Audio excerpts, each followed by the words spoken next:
Half day in my life. ഇന്നത്തെ ദിവസം നമ്മൾ അമ്പലത്തിൽ പോകാൻ പോവാണ്. ശാസ്താംകോട്ട അമ്പലത്തിലാണ് നമ്മൾ പോകാൻ പോകുന്നത്. രാവിലെ തന്നെ ബൈക്കിൻ്റെ താക്കോലുമൊക്കെ എടുത്ത് പുട്ടും പഴവുമായിരുന്നു കഴിക്കുക. അതുമൊക്കെ കഴിച്ച് നേരെ അമലിൻ്റെ വീട്ടിൽ പോയി. അമലിനെ വിളിച്ചിറക്കി. തൈ വരുന്നതാണ് അമൽ. അങ്ങനെ അവൻ ഇറങ്ങി വന്ന് ഹായായി കാണിക്കുന്നുണ്ട് ക്യാമറ നോക്കി. അവിടെ നേരെ ശാസ്താംകോട്ട അമ്പലത്തിലെത്തി.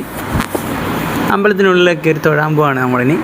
അപ്പോൾ അതിൻ്റെ ഉള്ളിൽ കയറുമ്പോൾ തന്നെ നമുക്ക് കുരങ്ങന്മാരെ കാണാം. ശാസ്താംകോട്ട അമ്പലത്തെ പ്രത്യേകം നിങ്ങൾക്കറിയാമല്ലോ, കുരങ്ങന്മാരാണ് അവിടുത്തെ മെയിൻ. അങ്ങനെ അകത്തേക്ക് കയറി തൊഴുത് അമ്പലത്തിനകത്തൊരു ക്ലിപ്പ് ഞാൻ കാണിക്കാം. കണ്ടോ, പ്രകാശമൊക്കെ അകത്തോട്ട് വരുന്നത് നല്ല ഭംഗിയില്ലേ. അവിടെ നിന്ന് തൊഴുതിറങ്ങി കൊടിമരമൊക്കെ കാണിച്ചിട്ട് ഇനി നേരെ യക്ഷിയമ്മൻ്റെ അവിടെ തൊഴാൻ പോവാണ്. അപ്പോൾ അമ്പലം തൊഴുതുകൊണ്ടിരിക്കുന്ന സമയത്ത് ഞാൻ അതിന് ചുറ്റും ഒരു വലം വെക്കുന്നുണ്ട്. അവിടുന്ന് പിന്നെ നമ്മൾ ബൈക്കൊക്കെ സ്റ്റാർട്ടാക്കി. അവിടുന്ന് നമ്മൾ നേരെ ബൈക്ക് എടുത്ത് ഫർണിക്കായി പോയി. ഫർണിക്കാവിലുള്ള ശശീന്ദ്ര ഹോട്ടലാണ് പോയത്. ഇവിടുത്തെ ചായ എനിക്ക് പേഴ്സണലി ഇഷ്ടമാണ്, അതുകൊണ്ട് അവിടുന്ന് ചായ കുടിക്കാൻ പോയി.